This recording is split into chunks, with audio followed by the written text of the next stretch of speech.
야, 이 늙은이가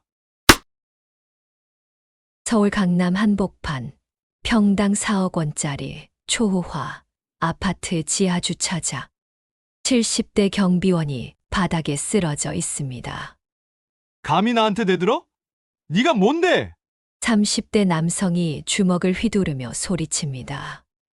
CCTV가 모든 걸 기록하고 있는 가운데 경비원의 입가에서 피가 흘러내립니다. 회장님, 괜찮으세요? 관리사무소장이 급하게 달려와 외칩니다. 폭행한 남성의 얼굴이 창백해집니다. 그리고 관리사무소장이 떨리는 목소리로 말합니다. 저분은 우서건설 그룹의 박 회장님이십니다. 그 순간 시간이 멈춘 듯 했습니다. 이게 대체 무슨 상황일까요? 왜 5조 원 대기업 회장이 경비원복을 입고 맡고 있었던 걸까요? 그리고 왜 아무도 그의 정체를 몰랐던 걸까요? 이 충격적인 사건의 전말을 지금부터 들려드리겠습니다. 사건이 일어나기 6개월 전 강남 타워 팰리스보다 비싸다는 그랜드힐 아파트에 이상한 경비원이 등장했습니다. 박노인 70세. 겉보기엔 평범한 노인이었지만 뭔가 확실히 달랐습니다. 첫째, 그의 손이 일반 노동자의 거친 손이 아니라 부드럽고 깔끔했습니다. 마치 평생 책상에서 일한 사람처럼요. 둘째, 말투가 정중하지만 어딘가 권위 있는 느낌이었죠. 하겠습니다. 드리겠습니다라는 말을 자연스럽게 사용했거든요. 셋째, 건설과 설계, 심지어 법률에 대해서도 전문가 수준으로 꿰뚫고 있었습니다. 몇몇 주민들이 수군거리기 시작했습니다. 이상하다. 저 경비원 뭔가 수상해. 말투도 그렇고. 뭔가 교육받은 사람 같은데 혹시 우리 감시하려고 보낸 사람 아니야? 아니면 언론사 기자거나? 하지만 아무도 상상하지 못했죠. 그가 이 아파트를 포함해 강남 일대 127채 건물의 진짜 주인이라는 거요. 그리고 그가 왜 이런 위험한 게임을 시작한 건지도 말이죠. 사실 박노인에게는 더 큰 목적이 있었습니다. 단순히 호기심이나 재미가 아니라 자신의 40년 건설업 인생을 뒤흔든 충격적인 깨달음 때문이었거든요. 박노인의 실제 이름은 박진석. 우서건설 그룹 회장입니다. 40년 전 경상도 시골 농부의 아들로 태어나 맨손으로 시작했어. 대한민국 부동산 시장을 평정한 전설의 인물이죠. 현재 자산 규모만 해도 5조 3천억 원. 강남 일대 프리미엄 아파트 단지 67곳. 상업용 빌딩 60채, 심지어 제주도 리조트 3곳까지 소유하고 있습니다. 그의 건설회사가 지은 아파트에만 해도 전국 50만 가구가 살고 있죠. 하지만 최근 몇 년간 그를 괴롭히는 심각한 문제가 있었습니다. 회장님, 입주민 만족도가 계속 떨어지고 있습니다. 재입주율도 65%까지 하락했고 브랜드 선호도도 급락하고 있어요. 다른 건설사들은 90% 이상인데 아무리 좋은 시설을 만들어도, 아무리 브랜드 가치를 높여도 입주민들의 불만은 늘어만 갔습니다. 최첨단 홈오토메이션 시스템, 프리미엄 마감재, 유명 조경업체가 설계한 정원, 모든 걸 투입했는데도 말이죠. 그때 우연히 본 뉴스 하나가 그의 마음을 완전히 흔들었습니다. 아파트 경비원 자살. 입주민들의 갑질이 원인으로 추정되며 유서에는 더 이상 사람 취급받지 못하겠다는 내용이. 그 순간 박 회장은 무릎을 쳤습니다. 그래, 내가 놓치고 있는 게 바로 이거구나. 현장을 모른다는 것. 회장실에서 보는 보고서와 실제 현실 사이의 간극. 그리고 가장 중요한 것. 자신이 만든 공간에서 실제로 어떤 일들이 벌어지는지 전혀 모른다는 사실. 그날 밤, 박 회장은 충격적인 결정을 내렸습니다. 직접 들어가 보자. 경비원으로. 2023년 4월 3일 월요일 새벽 5시. 박진성 회장의 새로운 인생이 시작됐습니다. 경비원복을 입고 그랜드힐 아파트 정문에 선 순간부터 충격의 연속이었죠. 새벽 5시 출근해서 총 8개 동 960세대의 업무를 단 4명의 경비원이 처리해야 했습니다. 하루 평균 택배량만 420여 개. 무게로 치면 1.8톤에 달했죠. 아마존 박스부터 대형 가전제품까지 70세 노인이 감당하기엔 너무 벅찬 양이었습니다. 하루 종일 계단을 오르내리는 걸음 수만 해도 평균 2만 보를 넘었어요. 하지만 더 충격적인 건 주민들의 태도였습니다. 월 관리비 평균 45만 원을 내는 고급 아파트 주민들에게 박 노인은 그저 부려먹을 수 있는 사람 정도였죠. 아저씨, 우리 집 15층인데 택배 현관문 앞까지 갖다 놓으세요. 무릎 아파서 못 내려가거든요. 빨리 갖다 주세요. 경비 아저씨, 엘리베이터 좀 잡고 계세요. 짐이 많아서. 아, 그리고 주차장 청소도 다시 해주세요. 어제 한 건 너무 대충인 것 같던데. 우리 관리되는데 이 정도 서비스는 받아야 하는 거 아니에요?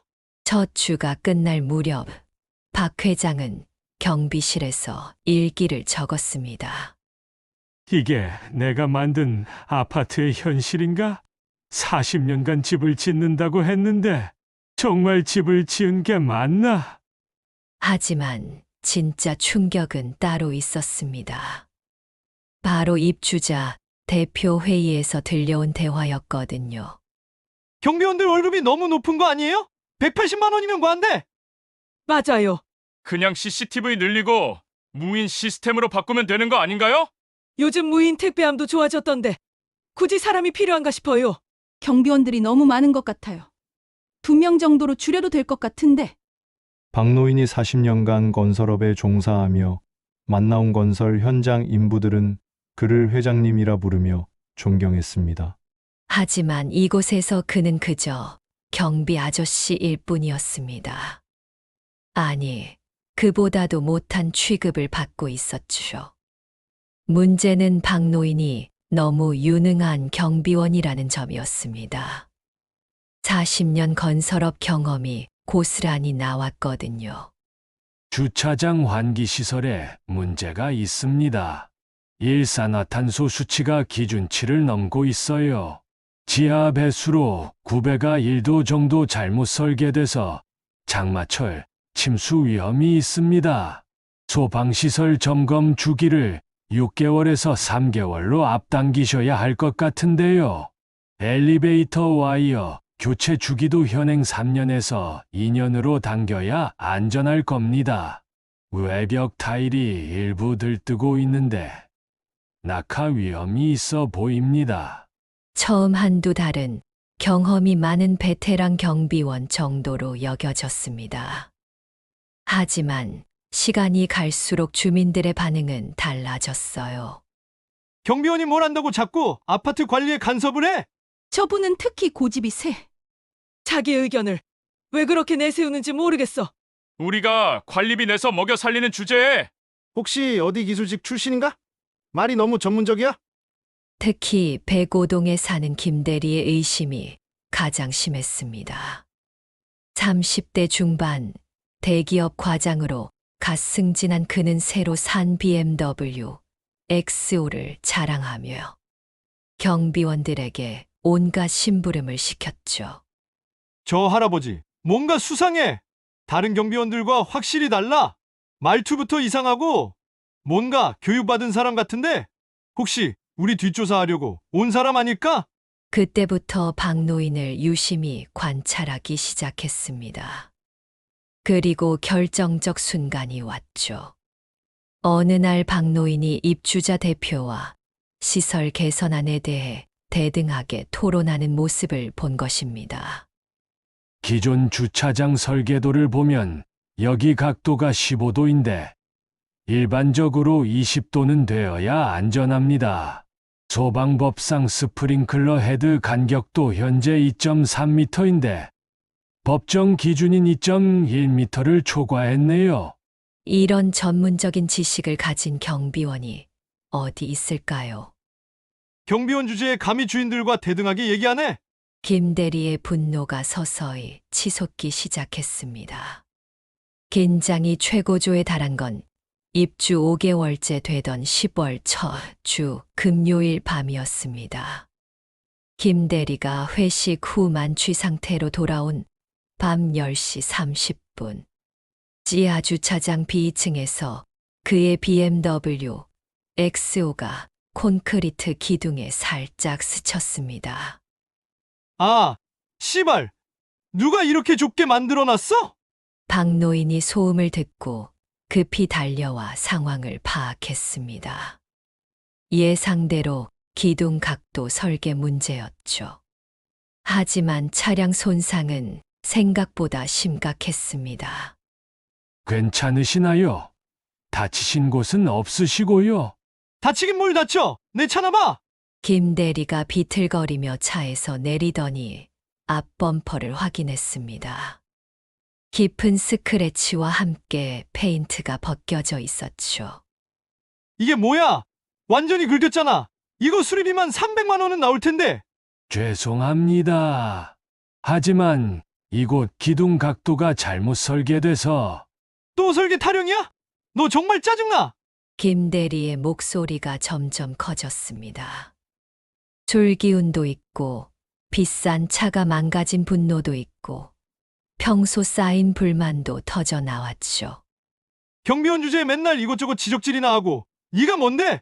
진정하시고 일단 보험 처리를. 진정은 무슨? 네가 제대로 관리를 안 해서 이런 일이 생기는 거 아니야? 주변의 소음을 듣고 다른 주민들이 하나둘 모여들기 시작했습니다.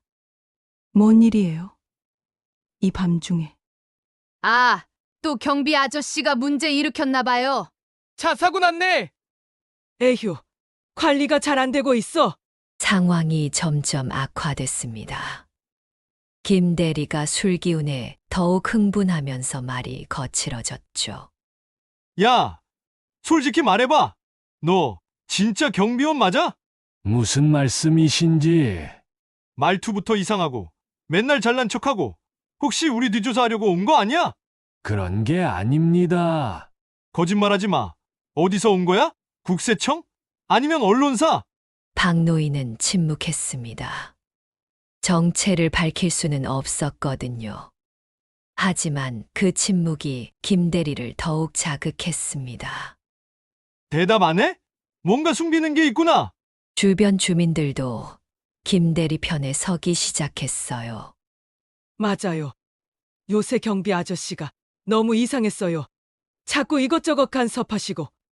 혹시 정말 다른 목적이 있는 건 아니에요? 김 대리의 분노가 임계점을 넘었습니다. 야, 이 느르냐? 그가 박노인의 가슴을 거칠게 밀쳤습니다. 박노인이 뒤로 비틀거렸죠. 70세 노인의 몸은 30대 남성의 술 취한 힘을 감당할 수 없었습니다. 감히 우리를 우롱해? 박노인이 균형을 잡으려 했지만 뒤에 있던 콘크리트, 벽에 등을 부딪혔습니다. 폭력은 안 됩니다. 진정하세요. 진정. 너 같은 놈 때문에 내 차가 망가졌는데 수리비 300만 원 누가 내라고? 김 대리의 얼굴이 붉게 상기됐습니다. 술과 분노가 뒤섞인 상태에서 이성을 잃어가고 있었죠. 나 BMW X5가 얼마짜리인 줄 알아? 8천만 원이야. 8천만 원. 그러니까 보험 처리를. 보험 처리는 개뿔. 네가 책임져야지. 김 대리의 주먹이 박노인의 왼쪽 볼을 정확히 가격했습니다. 예상치 못한 순간이었죠. 박노인이 그대로 바닥에 쓰러졌습니다. 70세 노인이 바닥에 쓰러져 신음하는 모습. 입가에서 피가 흘러내리기 시작했습니다. 주변에 모여든 주민들이 비명을 질렀습니다. 어머, 이게 뭔 일이야? 폭력은 너무하잖아요. 누군가 119 불러요. 하지만 실제로 말리거나 도와주는 사람은 아무도 없었습니다. 오히려 몇몇은 고개를 끄덕이며 김대리를 이해한다는 눈빛을 보냈어요. 에휴, 맞을만 하긴 했지. 평소에 너무 건방졌어. 김대리가 쓰러진 박노인을 내려다보며 말했습니다. 이 정도는 받을 만해. 주제 파악을 해야지. 바로 그 순간이었습니다. 사장님, 괜찮으세요? 관리사무소장이 밤 늦은 시간에 급하게 달려왔습니다. 멀리서 소란 소리를 듣고 확인하러 온 것이죠. 숨을 헐떡이며 김대리 앞에 섰습니다. 뭐 하시는 거예요? 사장님이라고 저 경비원을. 김대리가 어리둥절한 표정을 지었습니다. 관리사무소장의 얼굴이 창백했습니다. 그는 6개월 전부터 이 순간을 가장 두려워하고 있었거든요. 저분을 때리시면 안 됩니다. 관리사무소장의 목소리가 떨렸습니다. 왜? 걔가 뭔데? 그냥 경비원 아니야? 그리고 관리사무소장이 떨리는 입술로 말했습니다. 저분은 우서건설 그룹의 박진성 회장님이십니다. 정적이 흘렀습니다. 지하 주차장이 마치 진공 상태가 된 것처럼 조용해졌죠. 김대리의 얼굴에서 혈색이 완전히 사라졌습니다. 뭐라고요? 이 그랜드힐 아파트에, 아니 강남 일대 프리미엄 아파트 단지 대부분이 회장님 소유입니다. 주변에 모여든 20여 명의 주민들도 상황을 파악하고는 경악했습니다. 그들이 지난 6개월간 무시하고 함부로 대했던, 심지어 방금 전 폭행까지 당한 그 경비원이 자신들이 사는 집의 진짜 주인이었다는 사실에 완전히 충격을 받았죠. 그럼 그동안 우리가 백이동 이 씨의 목소리가 떨렸습니다. 관리사무소장이 더욱 자세히 설명했습니다. 회장님께서 6개월 전부터 직접 경비원으로 근무하시면서 아파트 운영 실태를 점검하고 계셨습니다. 자산 규모만 5조가 넘으시고 이 지역 건물 127채를 소유하고 계십니다. 김대리의 무릎이 풀렸습니다. 그는 그 자리에서 주저앉을 뻔했죠. 박노인이 천천히 일어났습니다. 입가에서 피가 흘렀지만 표정은 오히려 담담했어요.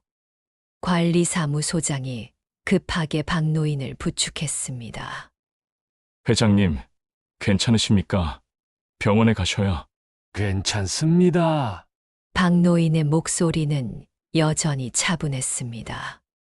하지만 그 차분함이 오히려 더 무서웠죠.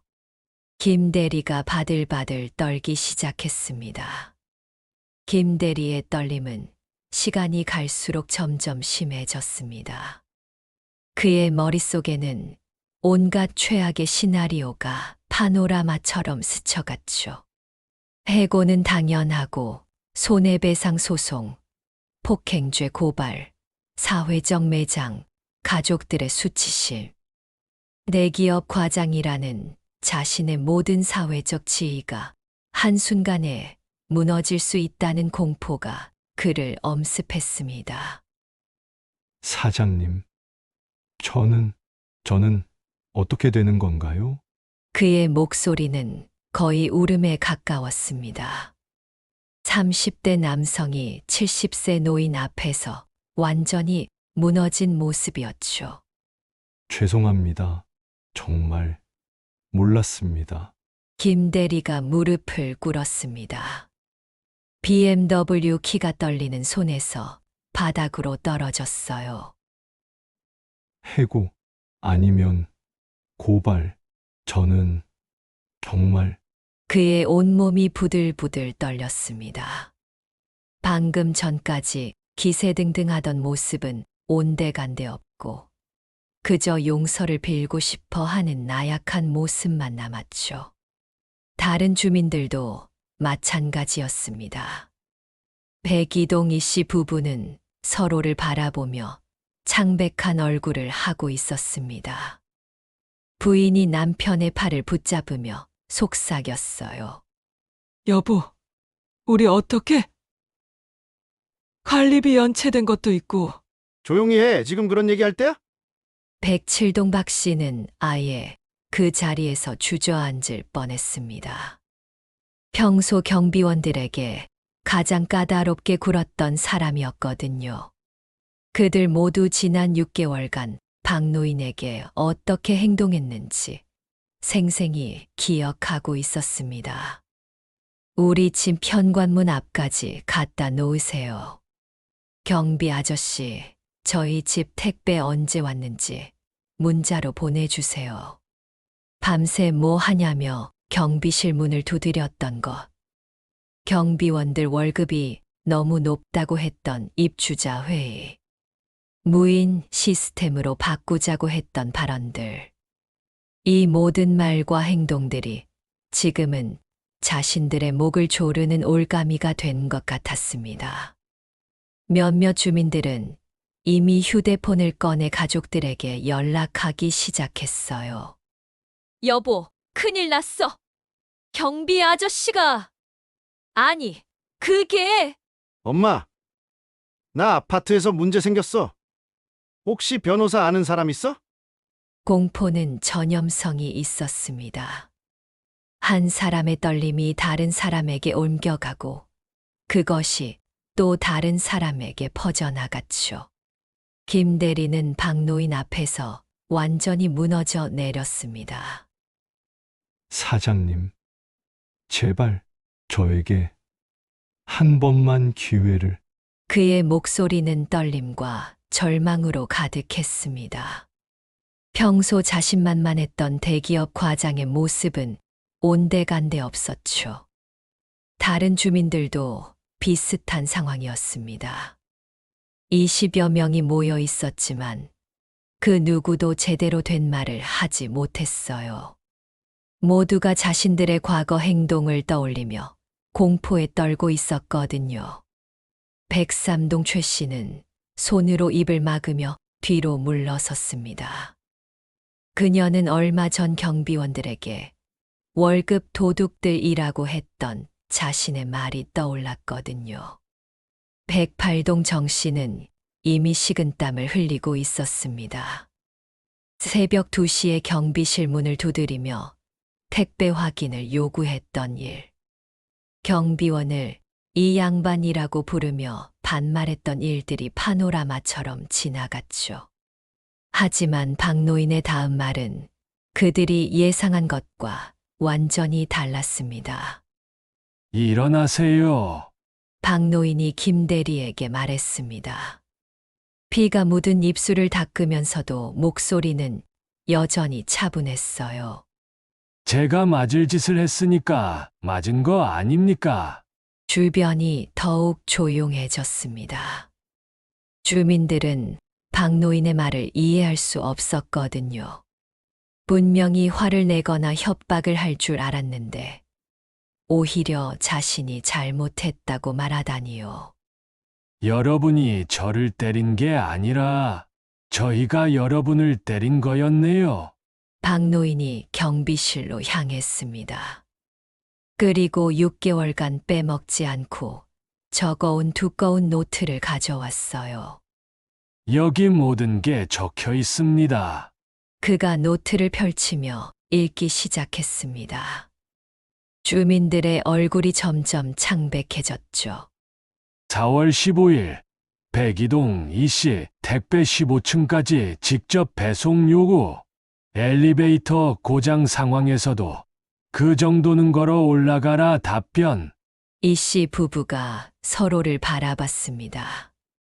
4월 23일 백오동 김씨 경비원에게 애완견 산책까지 요구. 거절하자 월급 누가 주는 줄 아냐 발언. 김 대리의 얼굴이 더욱 창백해졌습니다. 5월 3일 107동 박씨 새벽 2시 택배 확인 요구. 밤새 뭐 하냐며 경비실 문 거세게 두드림. 6월 12일 103동 최씨 경비원들을 월급 도둑이라고 지칭. 다른 주민들 앞에서 공개적으로 모욕. 7월 8일 입주자 대표회의 경비원 4명을 2명으로 감축하자는 안건 상정. 어차피 하는 일도 없다는 발언. 8월 15일 108동 정씨 경비원에게 개인 심부름까지 요구. 이것도 못하면 뭐 하러 있냐 폭언. 9월 20일 105동 김씨 경비원이 설계상 문제 지적하자 감히 주인에게 지시하냐 고성. 다른 주민들도 자신들의 행동이 낱낱이 기록돼 있다는 걸 깨달았습니다. 6개월 동안의 모든 갑질과 무시, 폭언들이 정확한 날짜와 함께 적혀 있었어요. 박노인이 계속 읽었습니다. 10월 2일 105동 김씨 음주운전 추정 상황에서 차량 손상 발생. 경비원에게 일방적 책임 전가 후 물리적 폭행.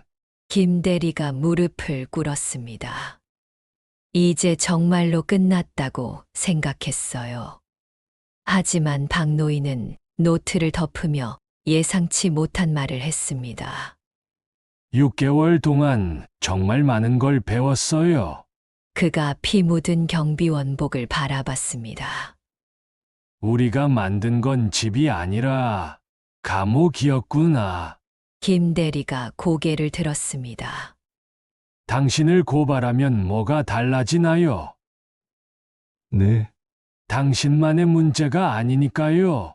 박노인이 주변 주민들을 천천히 둘러봤습니다. 여러분, 이 아파트 입주할 때 뭘 기대하셨나요? 아무도 대답하지 못했습니다. 좋은 집에서 살고 싶으셨겠죠? 품격 있는 주거 환경을 원하셨고요.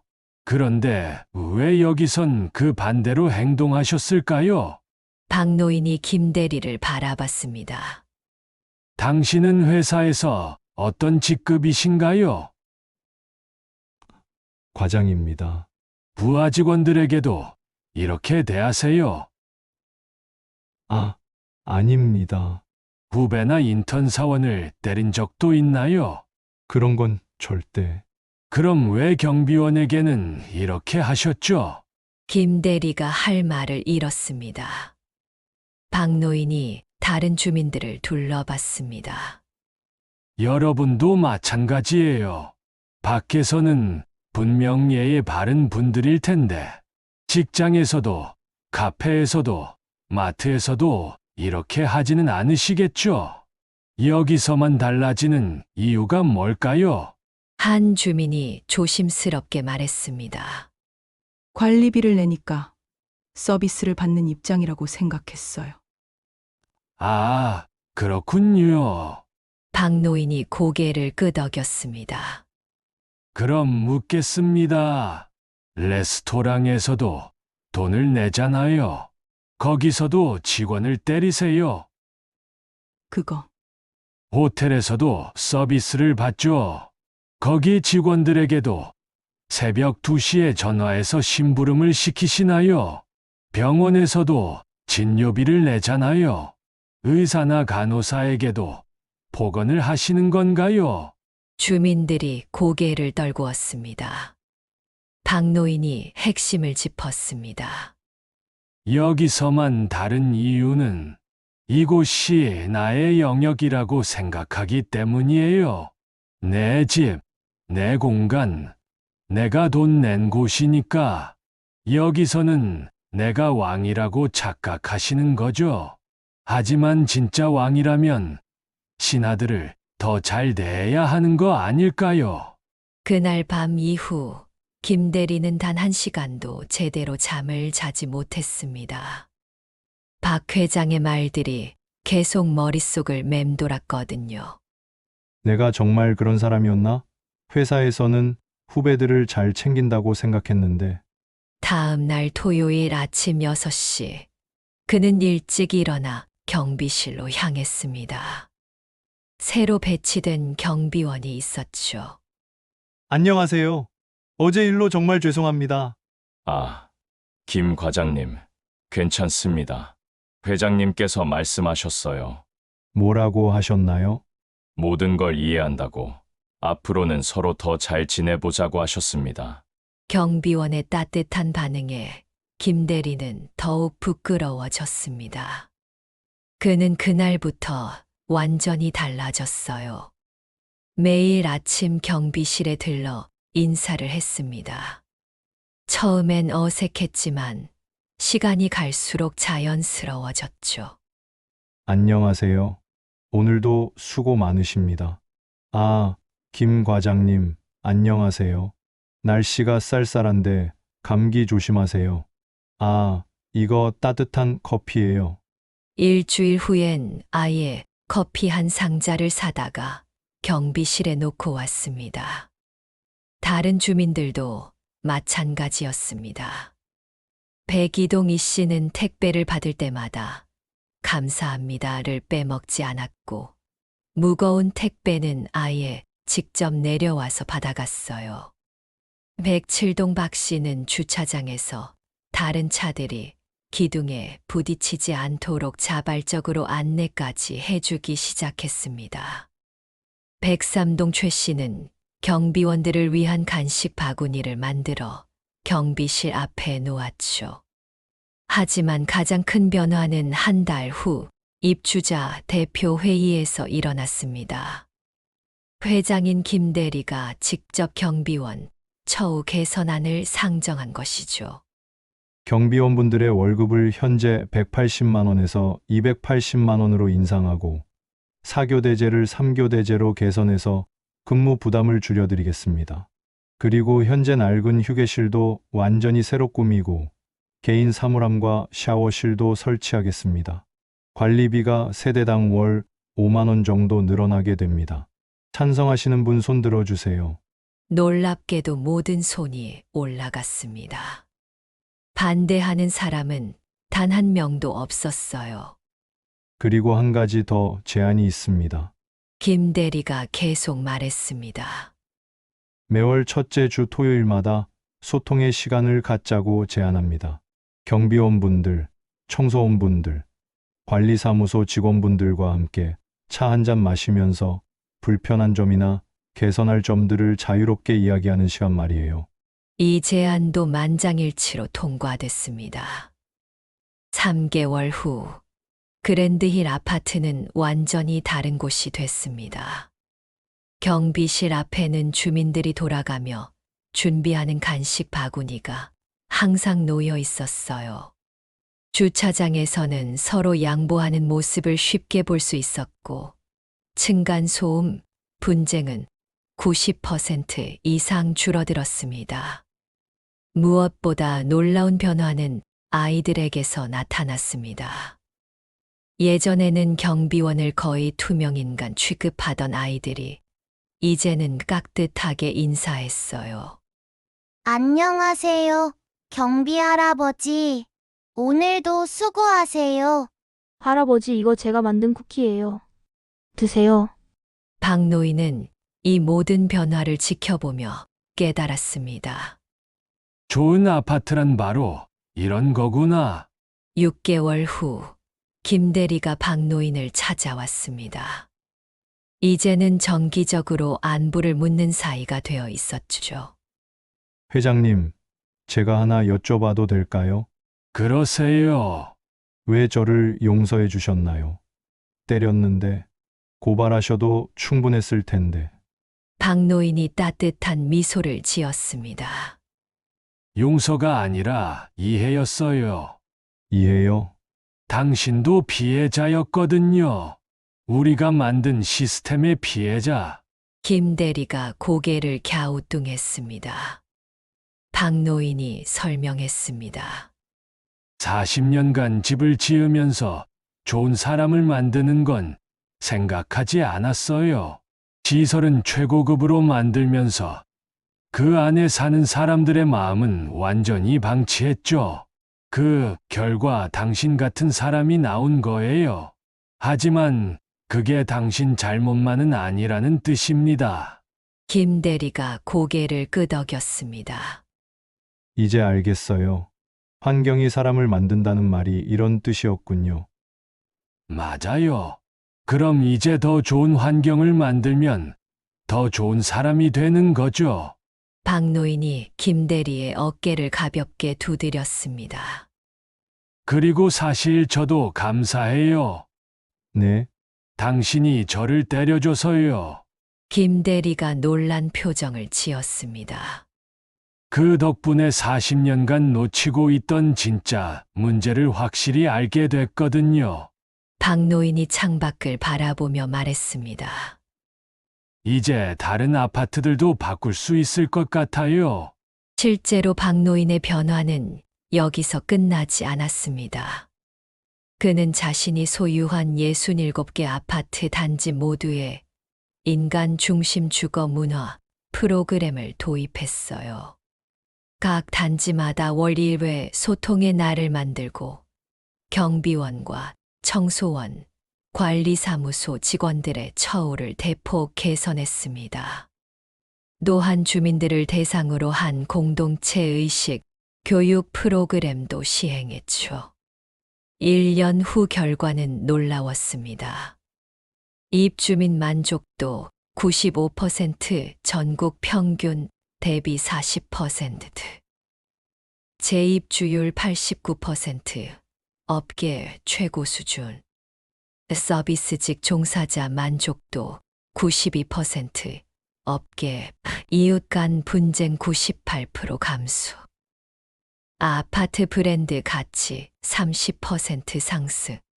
지금 이 순간에도 전국 수천 개의 아파트 경비실에서는 박노인 같은 분들이 묵묵히 일하고 계십니다. 그분들을 어떻게 대하고 있나요? 혹시 서비스를 받는 입장이라고 생각하고 계신 건 아닌가요? 혹시 돈을 냈으니까 라는 이유로 함부로 대하고 있지는 않나요? 진짜 좋은 집, 진짜 좋은 공간은 건물이 아니라 사람이 만듭니다. 서로를 존중하는 마음이 쌓여야 비로소 집이 되는 거죠. 오늘 집에 가시는 길에 경비원분께 한 번만 인사해 보세요. 안녕하세요. 수고하십니다. 이 간단한 한마디가 누군가에게는 하루를 버티게 하는 힘이 될 수 있습니다. 그리고 그 작은 변화가 모여서 우리 모두의 삶을 더 따뜻하게 만들 수 있어요. 이 영상이 의미 있게 느껴지셨다면 좋아요 버튼 한번 눌러주시고 구독과 알림 설정도 부탁드려요. 그리고 주변 분들에게도 공유해 주세요. 우리가 함께 만들어가는 따뜻한 공간의 시작은 바로 지금 여기서부터입니다. 박노인은 마지막으로 이런 말을 남겼습니다. 좋은 아파트는 벽이 아니라 마음이 짓습니다. 그리고 여러분에게는 그럴 능력이 충분히 있습니다. 그리고 그랜드힐 아파트 주민들 사이에서 이런 말이 회자되기 시작했습니다. 진정한 부자는 돈이 많은 사람이 아니라 사람을 귀하게 여길 줄 아는 사람이다. 여러분은 어떤 부자가 되고 싶으신가요? 선택은 여러분의 몫입니다.